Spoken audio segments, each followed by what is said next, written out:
మళ్ళీ వస్తాను మీ దగ్గర తులసిరెడ్డి గారు. లక్ష్మణ్ గారు, మీరు విన్నారు సరే, ఇవన్నీ మనం చాలా 10 ఏళ్ళుగా మీరు అందరూ మాట్లాడుతున్నవే. బట్ ఈసారి ఎక్స్పెక్ట్ చేసింది సరే, కొత్త ప్రాజెక్టులు వస్తున్నాయి, పూర్తి కావాలని కోరుకుందాం వేగంగా. కానీ కడప స్టీల్ ఫ్యాక్టరీ కానీ, ఉత్తరాంధ్ర బుందేలఖండ్ ప్యాకేజ్, సరే ప్రత్యేక హోదా పక్కే పెడతాం, చట్టంలో ఉన్న వాటి గురించి అన్నా మాట్లాడుకుందాం. ప్రత్యేక హోదా ఎట్లాగూ కనుచూపు మేరలో అసలు ఎవరు మాట్లాడట్లా. కనీసం చట్టంలో ఉన్న వాటి గురించి కూడా పెద్దగా ఎక్కడ, అంటే కేవలం అభివృద్ధి ప్రాజెక్టులు, విశాఖపట్నం మత్స్యకారుల గురించి 3-4 అంశాలు ప్రధాని మాట్లాడారు, జాతీయ పథకాల గురించి మాట్లాడారు. కానీ ఇటు ఆయన కానీ ముఖ్యమంత్రి గారు సరే, ఆయనకు ముందే తెలుస్తుంటుంది అక్కడ ఏం జరుగుతుంది, ఎంతవరకు మాట్లాడచ్చు మాట్లాడకూడదని. ఎలా అర్థం చేసుకోవాలి వాళ్ళ ప్రధాని పర్యటన? పటేల్ గారు, నేను మొదట ఈ 2,08,500 కోట్ల విలువ చేసేటువంటి ప్రాజెక్టులు, పథకాలు, పనులు, వాటికి శంకుస్థాపన, కొన్నింటికి ప్రారంభోత్సవాలు చేయడాన్ని నేను మనస్ఫూర్తిగా ఆహ్వానిస్తా ఉన్నాను. ఓకే. కానీ ఆ మాట అన్నానంటే ఇవన్నీ కూడా ఆచరణకు వచ్చేసాయి. 2,08,500 కోట్లు క్షేత్రస్థాయిలో పెట్టుబడులు పెట్టబడ్డాయి. 7.5 లక్షల మందికి ఉపాధి లభించిందని అర్థం కాదు. యాక్షన్ స్పీక్స్ లౌడర్ దాన్ వర్డ్స్.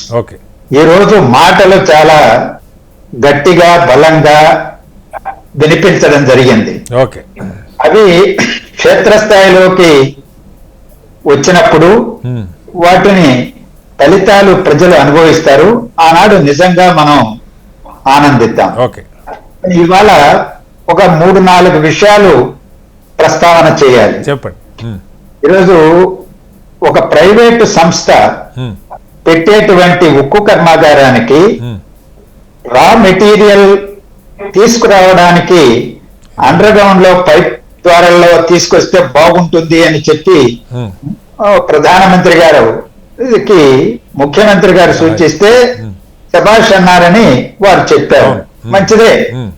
మరో పరిశ్రమ అక్కడ వస్తాదంటే ఎవరు అభ్యంతరం పెట్టేది లేదు. అది ఉత్తరాంధ్ర వెనుకబడిన ప్రాంతం, ఓడరే ఉన్నది. దగ్గరలో ఒడిశాలో, జార్ఖండ్ లో ఒడిశా కూడా ఉంది. కానీ గత కొన్ని సంవత్సరాలుగా ప్రభుత్వ రంగంలో ఉన్నటువంటి పరిశ్రమని ప్రైవేటీకరిస్తామని కేంద్ర ప్రభుత్వమే ప్రకటిస్తే, విధాన ప్రకటన చేస్తే, దానికి వ్యతిరేకంగా 32 మంది బలిదానంతో సాధించుకున్నటువంటి ఆంధ్రుల హక్కు, విశాఖ ఉక్కు, ఆ ఉక్కుకు సంబంధించినటువంటి హామీ, ఇదిగో ఈ పరిశ్రమ ప్రభుత్వ రంగంలోనే కొనసాగుతుంది, దానికి కావలసిన రా మెటీరియల్ కోసం ఇది ఒక గనులను కేటాయిస్తాము, చేయబోతున్నామని ఒక నిర్దిష్ట హామీని ఎందుకు ఇవ్వలేకపోయారు ప్రధానమంత్రి గారని అడిగే హక్కు ఆంధ్రప్రదేశ్ ప్రజలకు ఉన్నదని నేను భావిస్తున్నాను. ఇందాక సార్ ఒక తులసిరెడ్డి గారు అన్నారు, దాని గురించి ఏదైనా పాజిటివ్ ఉంటే ఎలాగో మాట్లాడుండేవారు, మాట్లాడలేదు కాబట్టి ఇక అదే లైన్లో వెళ్తుందని సంకేతంగా భావించవచ్చా లక్ష్మణ్ గారు?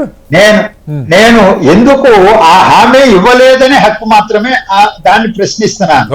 ప్రైవేటీకరణ జరగకుండా దాన్ని కాపాడుతామని కూటమి నాయకులందరూ పదే పదే చెబుతున్నారు కాబట్టి, ముఖ్యమంత్రి గారు మొదలుకొని, ఉప ముఖ్యమంత్రి గారు మొదలుకొని, కేంద్ర ఉక్కు గనుల శాఖ మంత్రి కూడా చెప్పారు అంటున్నారు కాబట్టి నేను ఆ విషయం కోసం పోవడంలా. ఉక్కు గనులు ఎందుకు కేటాయించడం లేదని ఎందుకు మాట్లాడలేదు. రెండవది, పునర్వ్యవస్థీకరణ చట్టంలో కడప ఉక్కు ఫ్యాక్టరీ ఉన్నది. ఆ కడప ఉక్కు ఫ్యాక్టరీ పెట్టాలనేది కూడా రాయలసీమ వెనుకబడిన ప్రాంతంలో పారిశ్రామిక అభివృద్ధి లేని చోట. దానికి కూడా ముడి సరుకు అందుబాటులో ఉన్నది. అనంతపురం జిల్లాలో బళ్ళారి సరిహద్దుల్లో పుష్కలంగా ఉన్నది. దాన్ని మనం చూసాం ఏ విధంగా గాలి జనార్దన్ రెడ్డి గారు అక్రమంగా రవాణా చేసి 1000 కోట్లు సంపాదించింది. దాని మీద ఎందుకు మాట్లాడలేదు? ఈరోజు ఓర్వకల్లు నుంచో లేకపోతే కొప్పర్తిని గురించో ప్రస్తావన చేసేది, అవన్నీ చిన్న చిన్న పరిశ్రమలు అక్కడ రాగలిగినటువంటి మంచిదే. కానీ అతిపెద్ద భారీ పరిశ్రమ చట్టంలో హామీ ఇచ్చిన దాన్ని హక్కుగా ప్రజలు అడుగుతుంటే ఎందుకు మౌనం వహించారు? అది ఎందుకు మాట్లాడడం లేదు? రెండవది, కృష్ణపట్నం దగ్గర సిటీ పారిశ్రామిక నగరాన్ని Christ city Chennai Bengaluru corridor లో ఏర్పాటు చేస్తున్నాం శంకుస్థాపన అన్నారు. 2,500 కోట్లు పైన వస్తుంది, కొన్ని వేల ఎకరాలలో వస్తుంది, కొన్ని లక్షల మందికో వేల మందికో ఉద్యోగాలు వస్తాయి. 4.5 లక్షల మంది ఉద్యోగాలు వస్తాయన్నారు అక్కడ. నేను ఇక్కడ మంచిదే, ఎందుకంటే కృష్ణపట్నం ఓడరే ఉంది, హైవే ఉన్నది, ఇవన్నీ కూడా ఉన్నాయి, విమానాశ్రయాలు చెన్నై తిరుపతి ఇవన్నీ ఉన్నాయి. కానీ నేను అడిగేది అదే ఎన్టీపీసీ బిహెచ్ఎల్ విద్యుత్ పరికరాల పరిశ్రమని డాక్టర్ మన్మోహన్ సింగ్ గారు ప్రధానమంత్రిగానే శంకుస్థాపన చేసి కొంత ఖర్చు కూడా పెట్టినటువంటిది మన్నవరం దగ్గర. దాన్ని ఏమైంది? అది దాన్ని ఎత్తేసినట్టేనా, మర్చిపోయినట్టేనా?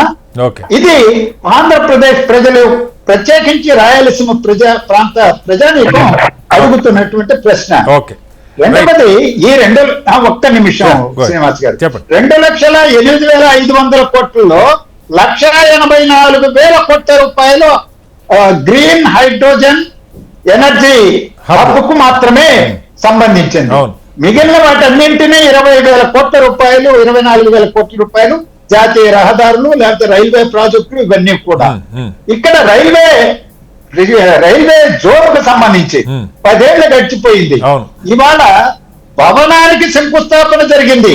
నేను నిన్ననే చదివాను, డిపిఆర్ కు అంటే సమగ్ర అధ్యయన నివేదికకు ఆమోదం ఇంకా రైల్వే బోర్డు తెలియజేయలేదు. అంటే డిపిఆర్ కు ఆమోదం తెలియజేయకుండానే భవనానికి శంకుస్థాపన చేస్తే రైల్వే జోన్ వచ్చేసినట్టేనా? ఎంతకాలం పడుతుంది? ఇవాళ తులసిరెడ్డి గారు ప్రస్తావించారు, రాయగడకు శంకుస్థాపన చేశారు వారు, అది వెళ్ళిపోయింది.